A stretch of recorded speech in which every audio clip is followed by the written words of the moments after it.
We're live. We're live. Okay, great. Hey, hello everybody.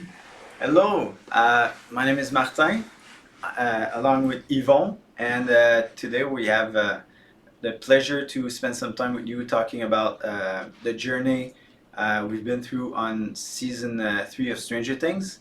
We're going to walk you through basically from day one up to the presentation of our breakdowns and the work that we've done on the past season. Yeah. Pass the ball to Yvon. Yeah. I'm Yvon Jardel. I'm head of animation at VFX. On the show, I was involved as the animation supervisor. And Martin, you are. Of course. What did I do on the previous season? I was the VFX supervisor on the rodeo side. So the past season was a very exciting venture for us. We basically embarked without knowing much about how much of an involvement we would finally get on that season. So it all started with a very nice and casual meeting in LA with Paul Graff, who was the overall VFX supervisor on the Stranger Things season 3 client side. And we ended up having a very, very fun conversation with Paul regarding everything except VFX, to be honest. We talked about history. He made like funny jokes about Canadian and my French accent. Mm-hmm. And we ended up briefly talking about the upcoming season 3 at the moment.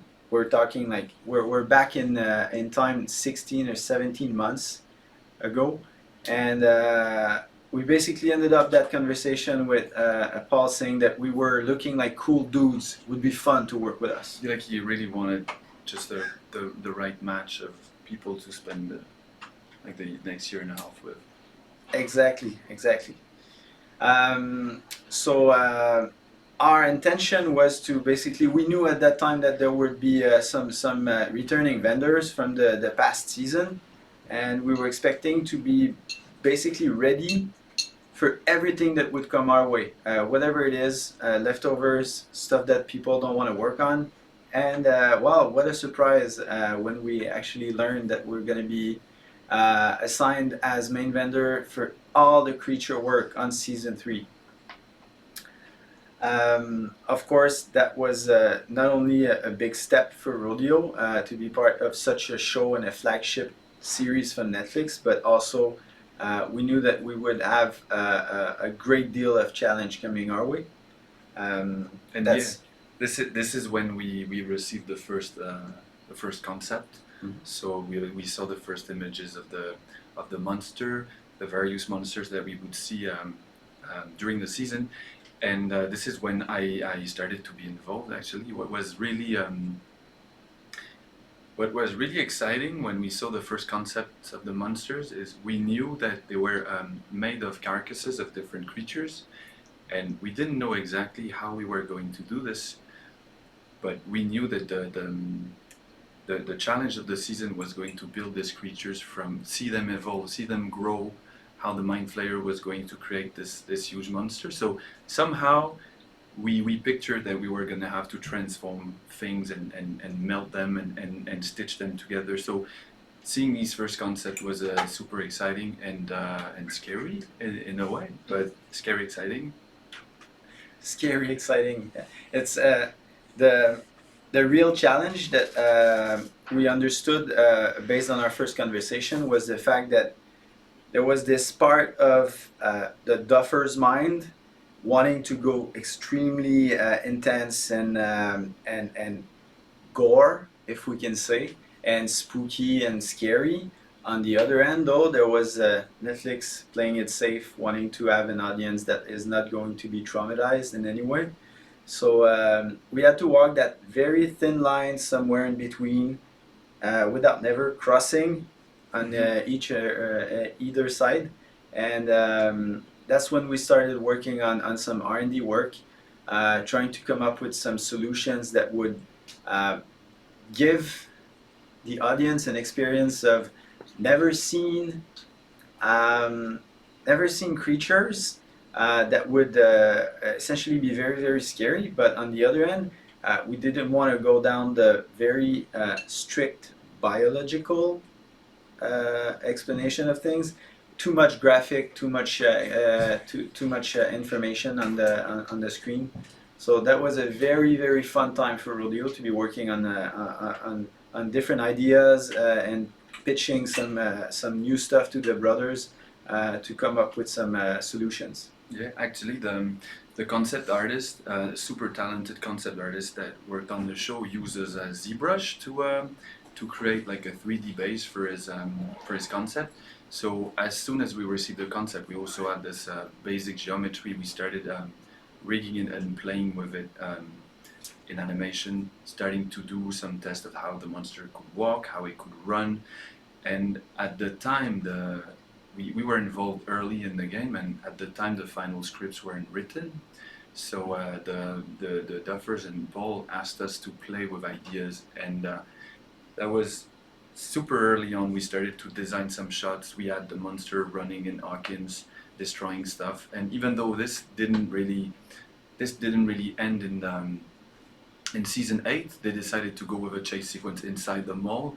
This was great for the Duffers to see, and for everybody to see. They could get a sense of the size, the weight, how it would move, how we could film this type of stuff, and this R&D, this R&D time was super useful for everybody. Yeah, absolutely. So the first of our challenge was to come up with a new fully fleshed version of the Mind Flayer monster. Based on the previous season, the version of the Mind Flayer monster was always seen as a smoky particulate system that was seen as a shadowy thing in a silhouetted environment through the clouds.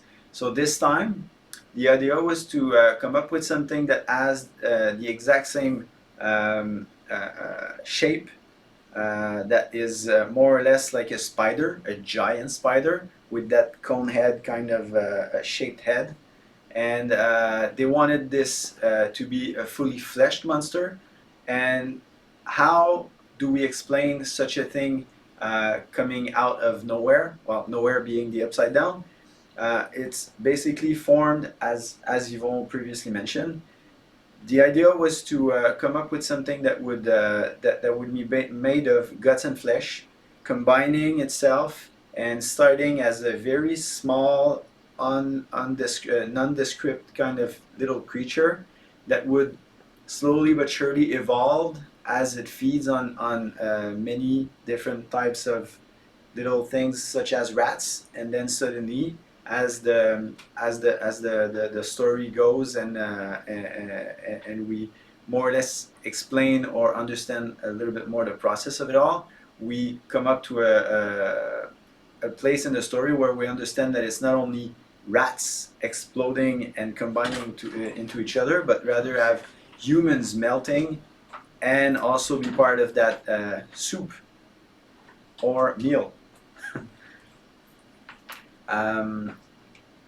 Is it? Yeah, I think we're showing a breakdown. Yeah, so we're gonna see. We're gonna look at some images of what happens at the beginning of the season, when we first witness how the Mind Flayer creates his body. You're gonna see the challenge we tackled, how we transform, how we infect a rat, how we transform the rat into like a goop that eventually becomes the monster. Yep. Let's go for the first out of 3 breakdowns.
Cool.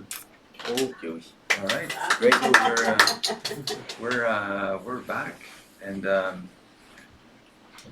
Do you wanna?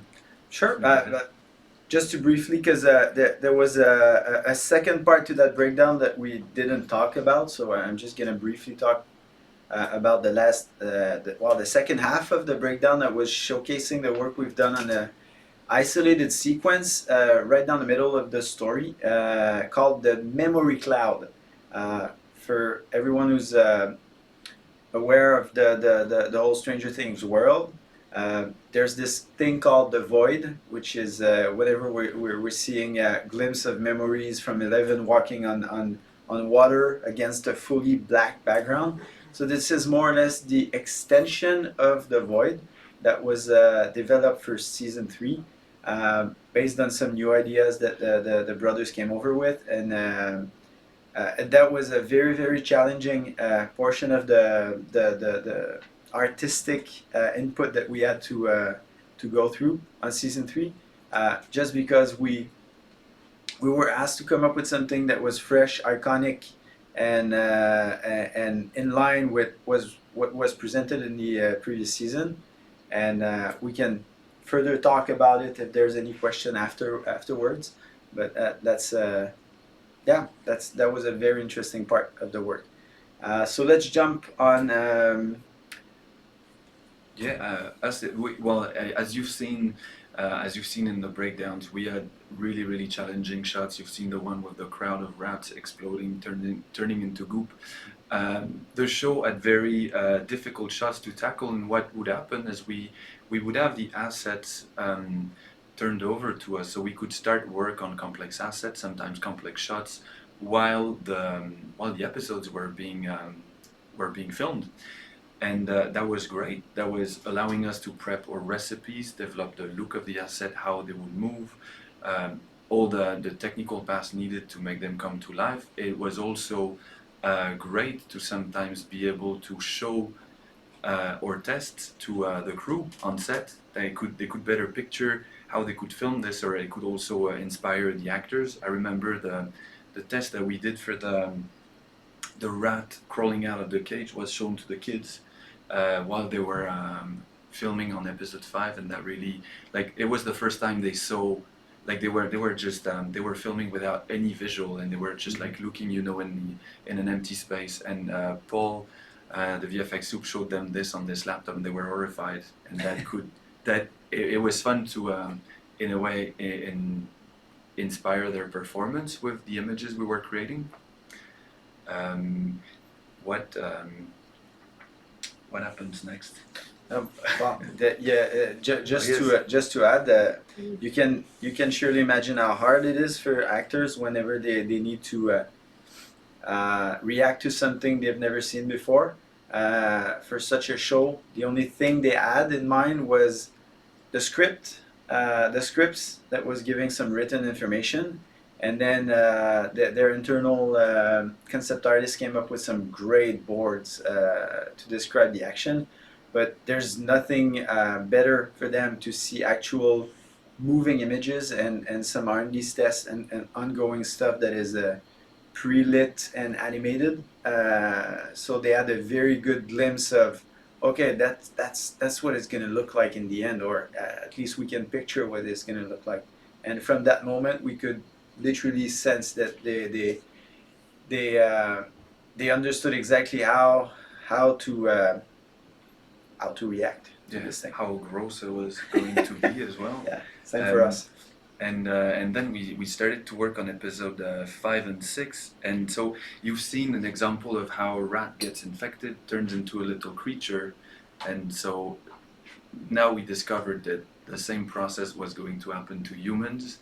So it was about turning humans, melting them down, and forming a monster out of this. And without crossing the line. Yeah, exactly. This is super important because, like, we have the technical challenge of melting stuff and building stuff, but a huge part of the challenge was finding exactly the right tone where it's not too gross and entertaining and unique, but not gory and cruel.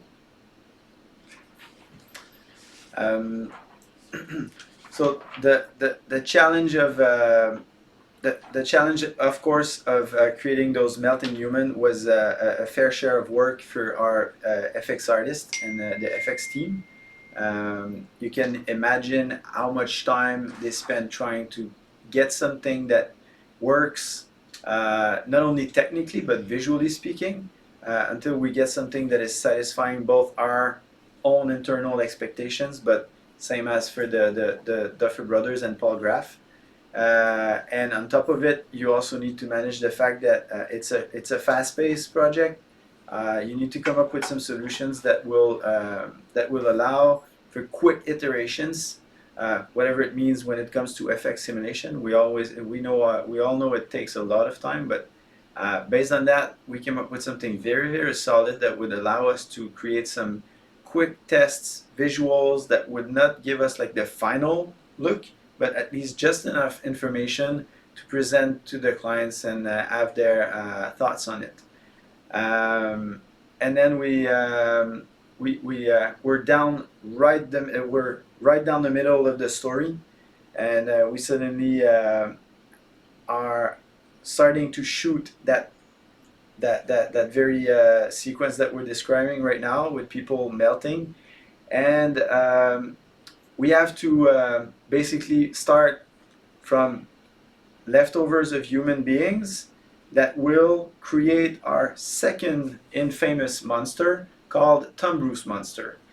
I think that one was not only a great surprise for the whole team, but such an enjoyable creature for the animation team and Yvon to work on. Yeah, for sure. The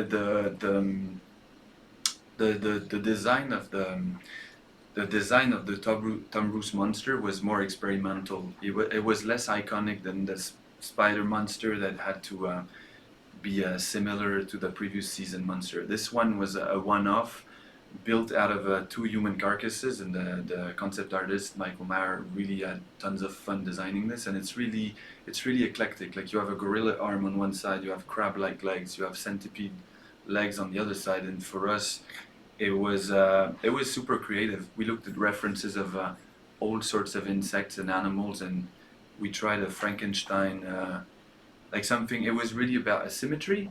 It was fun to do. It was really fun to do an animation, and there's a funny anecdote about this. Like, on set in the hospital, they had nothing to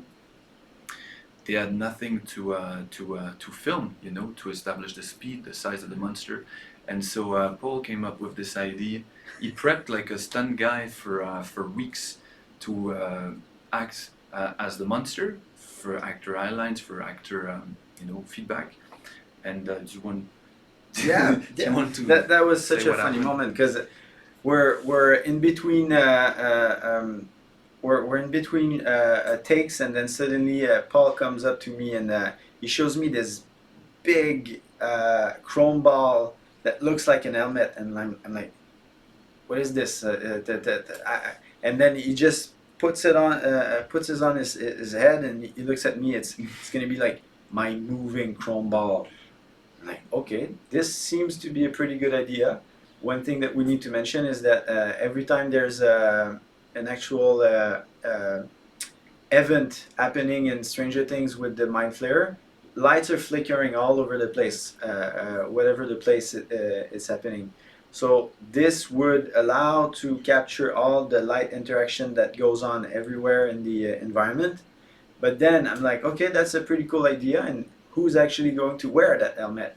He's like, oh, wait for the next step, and then suddenly we see this stunned guy, coming out of a room wearing this nice and super tight red spandex suit, and he's coming over to us. He grabs the helmet, puts it on, and he's like, okay, where am I starting? Where's my target to start the scene? I'm like, okay, I can't wait for the next step for this thing. And then next thing we know, as you all mentioned, Paul spent quite a lot of time with the guy prepping him so he could act as a monster would be and guide the eyeline and the camera crew. So suddenly we moved from we jumped from this silly looking guy to quite a deep and interesting performance from him on set, screaming all over the place and running and looking very creepy in front of the camera. And that's when we actually realized that we had a real reference to align with in terms of monster and performance, if we can say. Yeah, and we're gonna play a second breakdown. You get to see what it looked like.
Yeah, cool. So yeah, as you can see, we start the season with the monster turning rat into like matter that he can use for his body, and then across episode 5 and 6, it starts to feed off humans, and he gets bigger and bigger and bigger and bigger, and at the end of season 6, the monster is fully grown, ready to fight 11, and in episode 7, we're gonna see a first fight between a first battle sequence that's gonna happen inside the cabin and not reveal too much. And then in episode 8, this is the finale, the final huge battle inside the mall. Mm-hmm. So what started off as a teenager monster that is roughly 9-10 foot tall. We're showcasing him growing up and feeling too tight in this tiny space, which is the foundry basement. So that's where he's escaping basically. And from there, we're going to be spending some time not showcasing the full monster on its final size, but just showing glimpse of it as he's fighting the 11 and the kids in the cabin. And we're going to basically wait up to the final climax of the series to showcase the fully grown adult version of the Mind Flayer monster. Something that we didn't talk about, but like all our like the monster is made of monster is he can have like some sort of appendages that can be used depending on the action. He has like tentacles that can come out of his mouth, tentacles that can come out of his body to infect people. So this is mostly what we explore in 307, and the way it was built with us, technically speaking, we had all these rigs could be combined into one, so we could place elements wherever we wanted.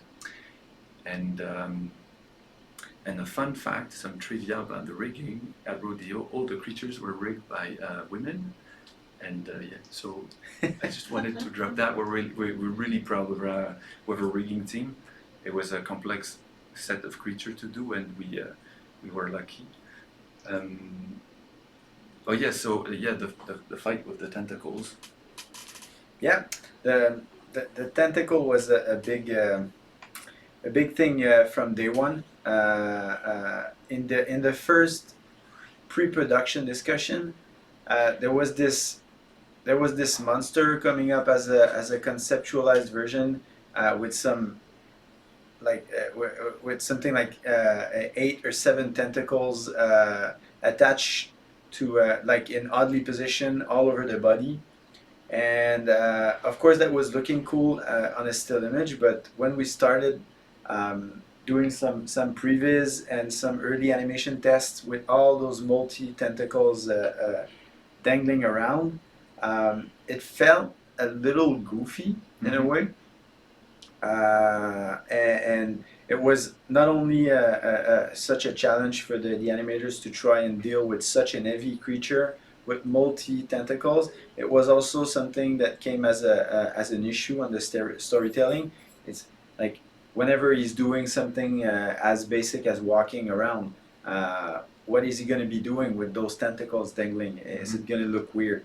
So it ended up being the decision was taken at some point that tentacles would rip through the skin and exit whenever we need. And the cool thing about this thing is that it would allow us to get the tentacles to poke out of the skin wherever it was needed. There was no such thing as we have to have 8 tentacles and they have to be attached to a very specific anchor point. It could be whatever we want and whatever makes the story or the shot or the sequence look great. Well, as a technical point, as Yvon mentioned, it was also making things a lot easier on animators' life just because of the flexibility of the whole thing and not needing to load on the tentacles when they're not needed in a shot was such a relief for you guys. And so after the cabin sequence, we started to get involved with episode 8, and like most of the work on the show was super challenging technically. We had to come up with recipes to melt people, fuse them, build monster. The work on episode 8 was more classical in a way. It was the monster, and we had to build fireworks. But it was more the challenge in episode 8 was more how are we going to film this? There's a 20-foot monster inside the mall, and it's super hard with everybody to know exactly the rhythm, how it would frame nicely. So we started to do an extensive poses with the storyboard artist. That was a super creative time. We plugged tons of ideas, and they were very the team of Stranger Things is a super creative bunch, and they're open to ideas. I think we were super excited to see that the cameras we laid out at this previous stage ended up being exactly the way we shot the shots in the end. And so the first part was this back and forth with the storyboard artist and us doing some previs. And as soon as we were in a good space, we moved to Atlanta with our laptops, and we were basically helping the camera operators and showing the actors and everybody, look. And I thought they were going to use our previs as a starting point, but no, they used it as a Bible. So when we were on set, they were referencing the previs constantly and asking us to help with whoever was, like, I don't know, setting up a camera, or if we had to help the actors with a guideline. And this is when we thought of some. It was a fun time to be. We were pretty excited about this previs, and as Yvon mentioned, that the fact that it was the ultimate Bible for the on-set shooting was a relief for everyone. In a way, we came up with some witness cam that would allow camera operators to roughly match the camera position, the CG camera position in space, as all the previous work was done based on a LiDAR, which is an accurate model of the shopping mall where the action is set. And based from that, they could both match the position and the camera lens, and we knew we would have something that would work in the end based on our actual final size adult monster, which is roughly 22-23 feet by the end of the story. So I have a conversation at some point with Paul, and Paul is telling me that he's going to need the final asset of the head, so they can build some kind of a prosthetic version of the head to stick on a pole for on-set visualization for actors and camera operators. I'm like, okay, good. I can't wait to see this, because I foresee it's going to be a little heavy and hard to operate. And once we get on set, we realize that this whole thing about creating the actual size head never happened. And Paul looks at me with an extension pole and a huge beach ball, pretty much that big, and he's like, "Well, looks like you're going to be the puppeteer." I'm like, "Okay, seems like a pretty damn good idea. Let's give it a shot." And then the fact that we both knew exactly what the action was and what the monster was actually doing in each and every shot, because we went through this extensive work of previs, allowed us to be walking around the shopping mall with that extension pole and the beach ball acting as the head. And the right speed and the right. That was like the height. perfect aiming thing for camera operators. Both actors and camera operators were looking at this as being the head, and well, of course, it was allowing for super fast reset time, because it's just for me to walk back, or for whoever is driving the pole to walk back into its original position and do the action all over again. So that was a old-fashioned way of doing things that proved to be the right way to do it. Yeah, we did the beach ball, but we were also I don't know, whenever the monster was walking somewhere, I would ask, oh, maybe like a leg would brush the plants, maybe we can like rig a wire on the plant, so we time it correctly. And so in a lot of shots of 308, whenever there's a live plant moving or a live class, there's Martin or myself hidden and like pushing something with a broomstick. And we did like all the beach ball. There's we're involved in all the shots with the monster. Ended up, well. Oh, we didn't talk about the fireworks. Oh no! But they thought about doing live fireworks, but everybody would have been intoxicated in the small mall, I guess. Plus. Yeah. Well, there's this, of course, this reset time that is always an issue on set, because they want things to move fast. So they gave it a shot on a specific day, rigging a system that would allow to blow up some fireworks in the food court area where the action is happening. And they realized that the low light environment was creating some completely blown out images, like everything was completely clipped white. So that was the first out of many issues using some real some live action fireworks. On top of it, trying to eyeball the position where it actually blows off was, well, near to impossible for them. It would have been like a really challenging stuff. And Mm-hmm. as they were doing some tests with the special effects team on set, uh, we gathered a small group of people at Rodeo trying to come up with a CGI solution that would create something that is both photorealistic, but on top of it, controllable. So you could actually easily blow up how many, well, the number you want, the position you want, the speed, the velocity, the color, whatever it is. And we came up with something pretty solid in a very short amount of time that gave them like, well, they felt satisfied with the result, and they felt very comfortable with going down the the CG road. And once again, it proved to be the right decision, because not only they could art direct fireworks, not only on the color but also on the positioning, whenever it's going to explode, where are the trails going, are we going to get some trails coming toward the camera lens, creating some cool bokeh effect. So they felt very good about that, and you could surely imagine that it would have been impossible to do such things using live fireworks. Yeah, for sure. And so, well, let's play a breakdown 3 and see a little bit of our work. Last bit of it.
Thank you very much for watching.